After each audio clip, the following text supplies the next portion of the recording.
Assalamualaikum warahmatullahi wabarakatuh. Bertemu lagi dengan Bu Ika. Kali ini kita akan belajar tema 2, persatuan dalam perbedaan.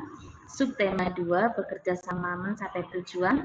Muatan pelajaran IPS, upaya mempertahankan kemerdekaan Indonesia melalui jalur diplomasi.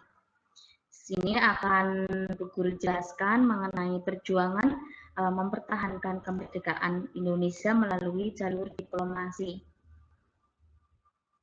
Yang pertama yaitu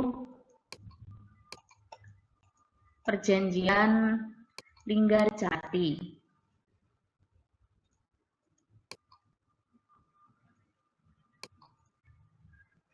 Perjanjian Linggarjati terjadi pada tanggal 10 November 1946, di mana perwakilan Indonesia diwakili oleh Sultan Syahrir, perwakilan Belanda oleh Schermerhorn.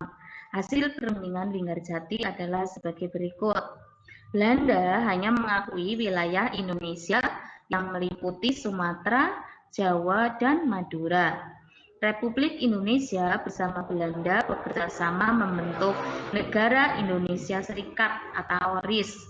Bersama-sama membentuk Uni Indonesia Belanda dengan Ratu Belanda sebagai pemimpinnya. Perjanjian Renville terjadi pada tanggal 18 Desember 1947 di kapal Renville milik Amerika Serikat. Kenapa dipilih kapal Renville milik Amerika Serikat?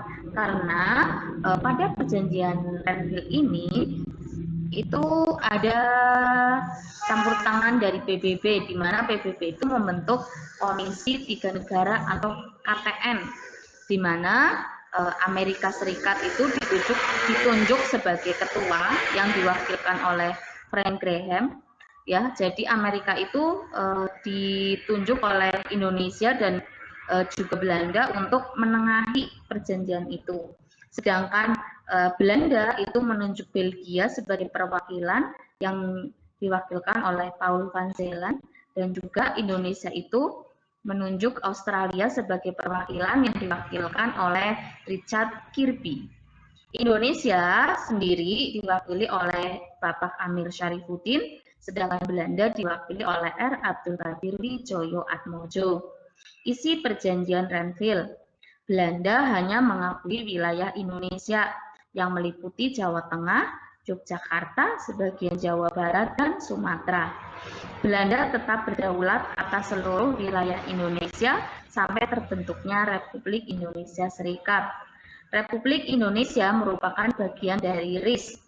Tentara RI yang berada di daerah kekuasaan Belanda harus ditarik ke daerah Republik Indonesia. Pada perjanjian Renville ini, Indonesia itu mengalami kerugian karena wilayahnya menjadi lebih sempit. Perjanjian Rum-Royan diadakan pada tanggal 7 Mei 1949 di Jakarta, di mana Indonesia diwakili oleh Muhammad Rum, sedangkan Belanda diwakili oleh Van Royen. Isi perjanjian Rum-Royen, gencatan senjata atau penghentian tembak-menembak antara Indonesia dan Belanda.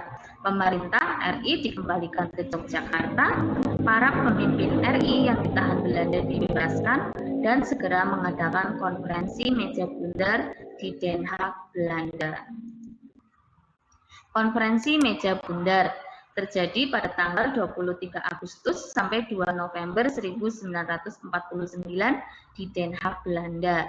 Indonesia diwakili oleh Muhammad Hatta, Belanda diwakili oleh Mr. van Maarseveen.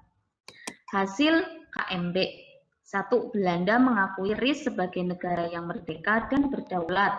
Pengakuan kedaulatan dilakukan selambat-lambatnya tanggal 30 Desember 1949.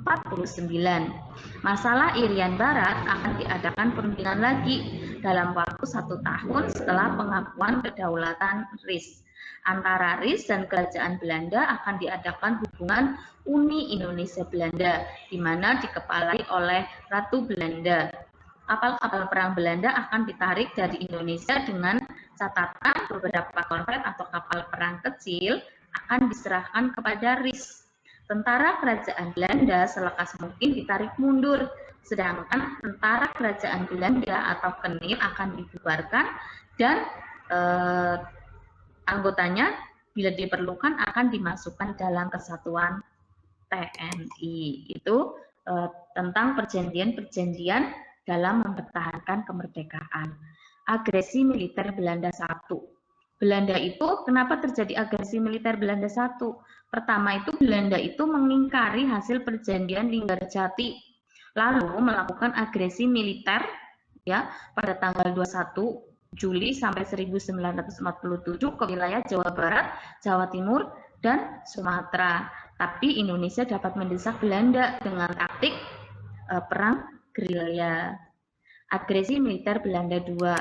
Belanda ternyata tetap masih mengingkari perjanjian Renville yang terjadi pada tanggal 18 Desember 1948, di mana dia itu kemudian menyerang Yogyakarta sebagai ibu kota negara RI, kemudian menangkap IR Soekarno dan mengasingkannya. Tapi sebelumnya IR Soekarno sudah memberitahu kepada Safruddin Prawira Negara untuk membentuk Pemerintah Darurat Republik Indonesia atau PDRI di Bukit Tinggi, Sumatera Barat.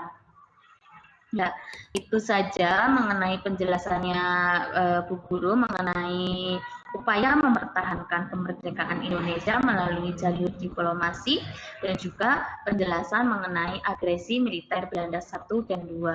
Semoga bermanfaat dan Bu Guru ingatkan untuk senantiasa jaga kesehatan dan juga taati protokol kesehatan. Itu saja yang dapat Bu Guru sampaikan. Jangan lupa untuk share, like, dan komen, dan juga subscribe Kuraopen Channel agar channel ini bisa berkembang dan juga memberikan ilmu-ilmu yang bermanfaat buat kalian semuanya.